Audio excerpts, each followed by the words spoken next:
Hey everybody, and welcome back to History Student Reacts. Today we'll be watching the Battle of Alesia by Historia Civilis. So, in our last reaction to Historia Civilis on Vercingetorix, we actually saw this battle, but we got a condensed version of it precisely because Historia Civilis has this full video on the battle. I am familiar with the battle, of course, because we saw it in last time's video. It's a pretty famous battle as well, so I'm glad to be getting the full extended video on it. I will say this is a bit of an older Historia Civilis video, so we have to deal with some worse audio quality and all that stuff, but hopefully it'll still be a good one. If you guys end up enjoying this video, I'd appreciate it if you would check out my Patreon, which is linked down below. And without any further ado, let's jump into this reaction. Put yourself in this situation. You're the commander of an army. You're up against somebody with superior technology, but you have them slightly outnumbered. You are better supplied, but they are better disciplined. You've defeated them in a minor engagement in the past. Since we watched, the video last time, we know that he's describing the Gauls versus the Romans. The Gauls under Vercingetorix and the Romans under Caesar. But that was in an unusual situation, where you had cut their supply lines and they had acted foolishly. You have allies, but they're very far away, fighting battles of their own. Seriously consider this question. What would you do? This was Vercingetorix's situation in 52 B.C.E. I mean, I have no idea what I would do, but I'm clearly not suited for this job, whereas Vercingetorix is a skilled, talented, and intelligent commander, as we saw in last time's video. So, I'll leave it up to him because I would be, have no idea what to do. His opponent was Julius Caesar. This was the Battle of Alesia. Yep. This is how Vercingetorix responded to this situation. He pulled his men back to a highly defensible hilltop fort. It's interesting. I think Historia Civilis changed his pronunciation for Vercingetorix to Vercingetorix. Though I think Vercingetorix is probably closer to an accurate pronunciation, at least if we're looking at a Roman pronunciation, because the C was pronounced as a hard C, a K, so it probably would have been Vercingetorix, and Caesar might have been Kaiser, but, that's not really how most of us say it today. He sent out messengers to all of his allies, asking for reinforcements. His logic was this: if Caesar was foolish enough to attack the fort, Vercingetorix still held the high ground with superior numbers, and would cut him to pieces. He held the high ground. If Caesar was foolish enough to wait around, Vercingetorix's reinforcements would arrive, and Caesar would be up against two armies instead of one. You can see that Vercingetorix is trying his best to play into his strengths. Greater numbers? Let's amplify that by calling for reinforcements. Better supplied? Let's dig in and see if the enemy acts impulsively. So what went wrong? Over the course of his 7-year proconsulship, Caesar had been slowly tightening his grip on Gaul. Yeah, what went wrong is that he was up against Julius Caesar, who was willing to use very unorthodox tactics to get the win. That's what went wrong. I think Vercingetorix mostly acted pretty competently, and against a lesser opponent, he would have absolutely come out on top. Unfortunately, he was fighting against Caesar, so that's a tricky position to be in. He hadn't annexed any territory officially, only the Roman Senate could do that. But the Gauls contributed troops to Caesar's armies, supplied him with grain, and even handed over annual tribute. The Roman Senate may not have called it annexation, but it would have felt an awful lot like it to the Gallic people. Yeah, I mean, we've seen the whole series up until this point, and it's not technically annexation, but it's everything short. And, to people at the time, it felt like a lead-up to annexation. So at this point, Rome really has a pretty strong grip over Gaul, and this is, one of the last major rebellions against that. And of course, Vercingetorix's rebellion will fail in the end. But yeah, I mean, Caesar has a lot of power over the whole region, even though it's still somewhat hostile and unfamiliar. As Caesar's grip on Gaul tightened, a conspiracy hatched between the regional Gallic leaders. They decided on a coordinated uprising across all of Gaul. Yeah, that's what we saw last This time. conspiracy coalesced around one man who was elected to lead the uprising, named Vercingetorix. Now we return to the scene of the battle. Vercingetorix outnumbered Caesar by about a third, and is sitting in a great defensive position. He has reinforcements on the way, but he doesn't know how many are coming or when they will get there. His men are well fed for the moment, but they seem intimidated by Rome's infantry, so he waits. Caesar closes in, and quickly gets to work besieging Alesia. This is already a little unorthodox. Caesar has the numerically inferior force, and is deep in enemy territory with shaky supply lines.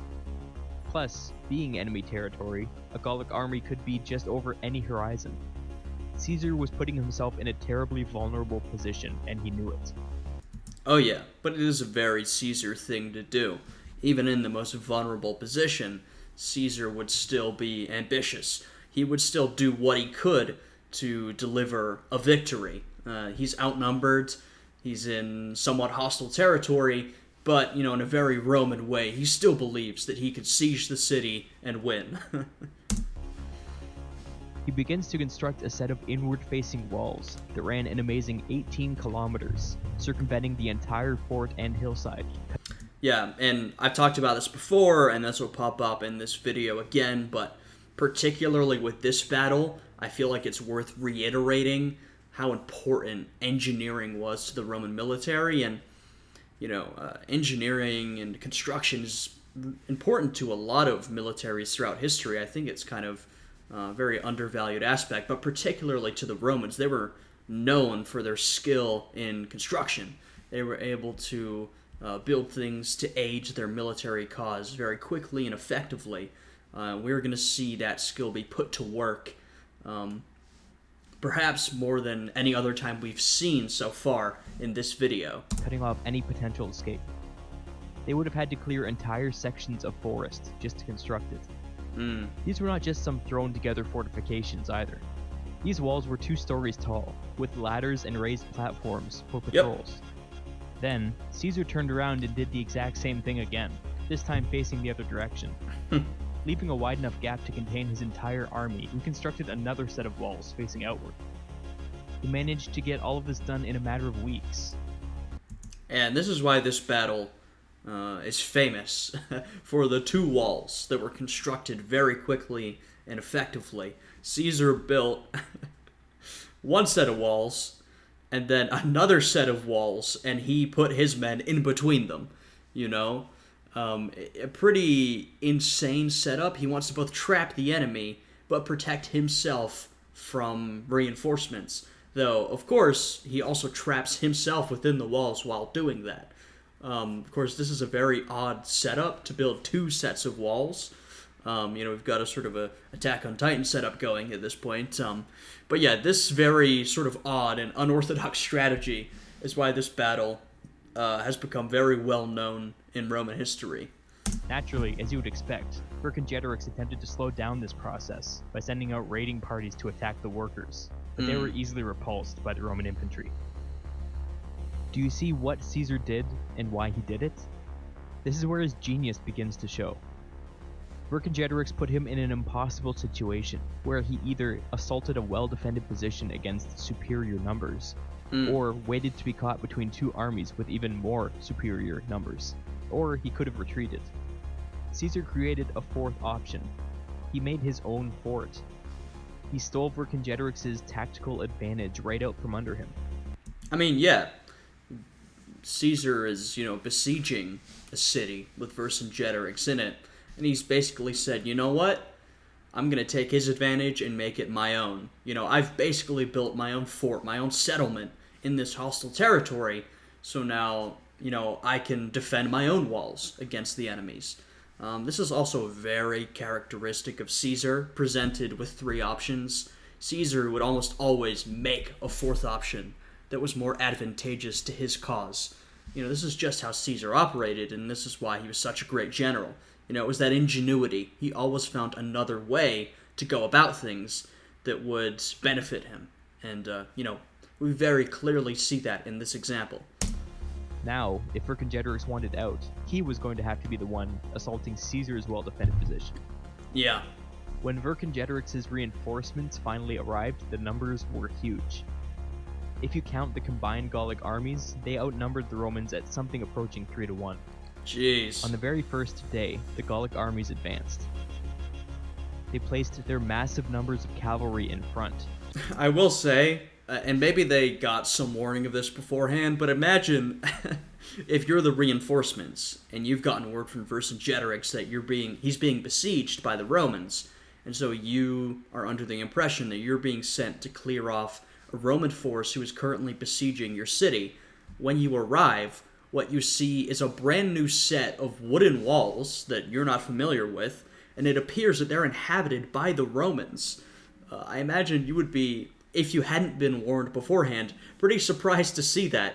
You think, where has this Roman fort come from? It's popped up out of nowhere.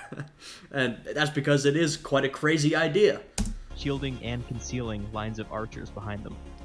The Gauls always had excellent cavalry, superior to Roman cavalry in every way, so this was a pretty aggressive stance. Though, to be fair, the Romans always struggled to have a really good cavalry, so it wasn't too hard, and many of the opponents they faced had a better cavalry than the Romans. The Romans really shone in their infantry. They had well-trained, well-disciplined infantrymen who would stand their ground in almost every situation. Luckily for Caesar, he had been collecting cavalry from all across Gaul for many years now. Right. And he had just received some elite mounted auxiliaries from Germania. He sent them out to meet the enemy advance. Well, yeah, this was, the Romans struggled with producing a skilled cavalry on their own, and so they mostly used foreign auxiliaries who were willing to fight for the Romans, because like I said, their opponents were much better horsemen than they were, so why not, use some foreign tribes as your horsemen if they're already better at it than you?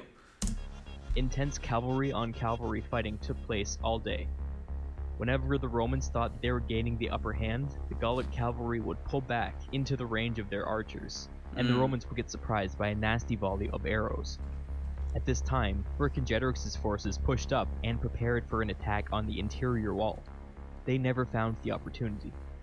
Caesar's elite German cavalry regrouped on the hillside and charged downhill into the enemy, finally driving them into a full-fledged retreat. This time, the Romans were able to reach the lines of Gallic archers, who were easily killed. Somehow, outnumbered and outmatched, the Romans were able to hold the Gallic cavalry off, and all sides retired for the evening. The second day passed uneventfully, but that night, a focused surprise attack was launched from both directions at one specific point on the Roman defensive line. A young man named Mark Antony heroically commanded this section of the line, and well, he'll go on to be very important. We'll see more of him in later videos. Caesar's eyes, his leadership single-handedly saved the day. Additional troops were called over from the far side of the wall. A skilled and the young Romans man. were barely able to hang on for the night. Caesar knew talent when he saw it, and for the rest of his life, Antony would be his right-hand man. On the third day, the Gauls planned for an all-out assault.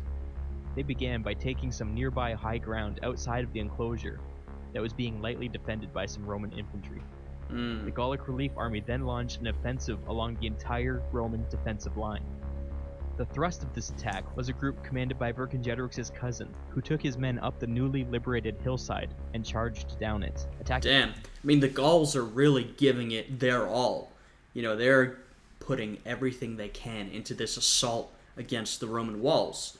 Will they succeed?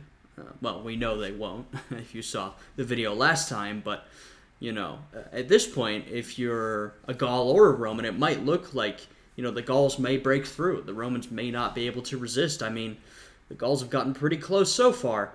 If they just keep pushing, maybe they'll be able to push in and Vercingetorix push out and, handily defeat the Romans. A weak point in the Roman wall. The small Roman army was stretched thinner and thinner, trying to defend the entire length of the wall at once. Yeah. Caesar took personal command of his men in reserve, micromanaging groups of 500 men, having them reinforce sections of the wall just as they were about to fall to the enemy. Finally, Vercingetorix realized what was happening and got his act together. He threw every man he had at one point along the thin Roman line, attempting to break through. The Gauls were doing pretty much exactly what they should have been doing. Yeah. Yeah. They were pushing exactly where they should have been pushing, using the strategy they should have been using. But remember, and we said this before, they're not just fighting any normal opponent. They are fighting the Roman army under the leadership of Julius Caesar. So, this is very special.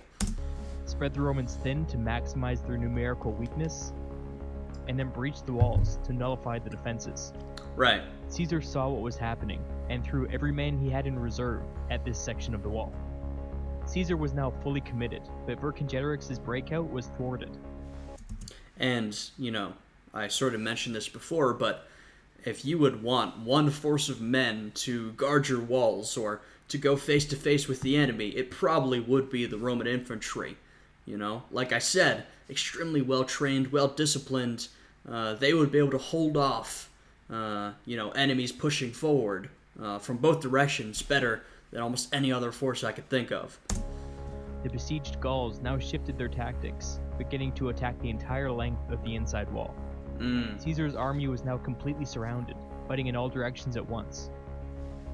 Yeah, and at this point, the double wall situation seemed like a good idea, but I would say at this point, if I'm a Roman, or maybe if I'm even Caesar, I might be like, man, maybe the double wall situation wasn't a good idea. I'm trapped between my enemies, and, if they manage to break in, we might just be massacred. Like, this could be a horrible, horrible defeat.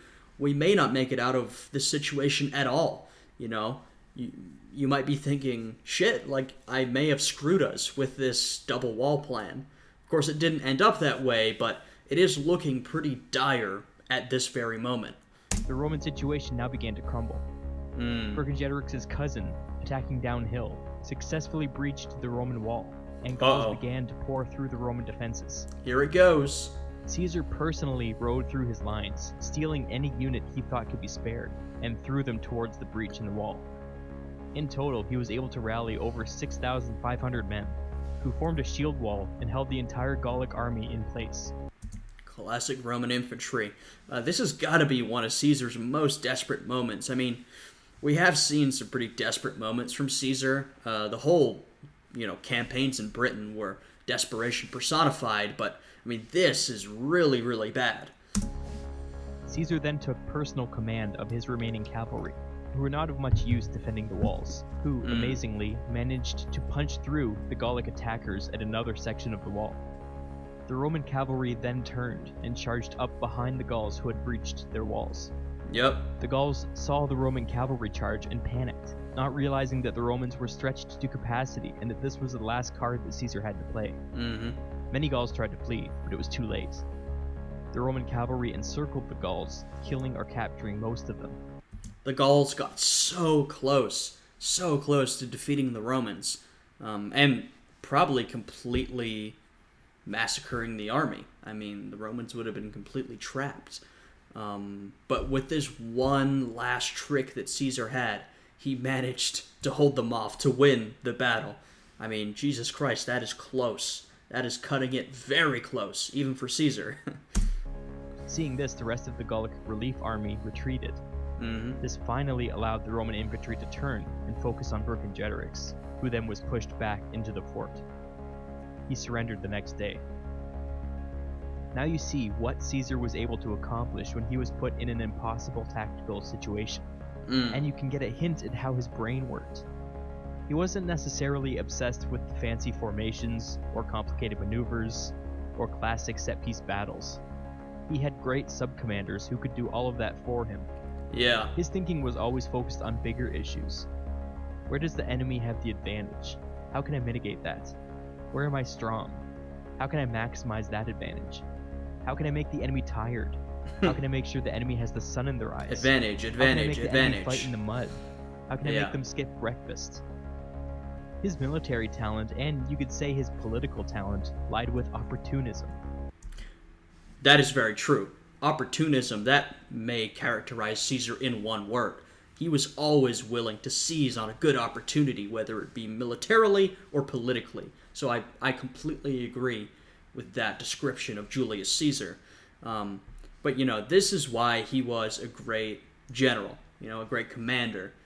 This is why a lot of people throughout history were great commanders, is that they could see on another level. They were not operating on the same level as everybody else. They weren't thinking about the same things as their opponents. Of course, they had those things in mind, but they were just one level above, thinking about all of these advantages that we just discussed. How can they get an extra step above their opponent?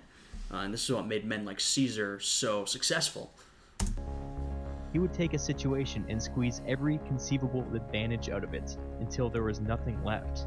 True. And then, as with the Battle of Alesia, he would roll the dice. Yeah, well, that's, also a good point. Another reason Caesar was so successful, and another reason that many great men throughout history are so successful, is pure luck. You need to get a place in history like Caesar has, you do have to be very skilled, talented, intelligent, but you also have to be extremely lucky. That is an essential prerequisite. If you don't have luck, you're not going to get to that point. It's just true. Yeah, so this was an interesting one. I didn't know that Mark Antony really started to make his name, or at least make his name known to Caesar in this battle. That's a really interesting fact, obviously due to how prominent Mark Antony would be in the future. Yeah, so this was a good video. Obviously, this is an older Historia Civilis video, and it really does give you a good idea of how far he's come. In only a few years, his quality has improved so drastically. So that's really a testament to him and how he keeps improving over the years. But even so, this was an interesting one. Like I said, myself and probably most of you were already familiar with this battle, but it is always interesting to learn some of the details. If you guys enjoyed this reaction, I'd appreciate it if you would check out my Patreon, which is linked down below, subscribe to the channel, and leave a like on this video. I hope you guys are all having a good day today, and I will see you all again next time. Goodbye.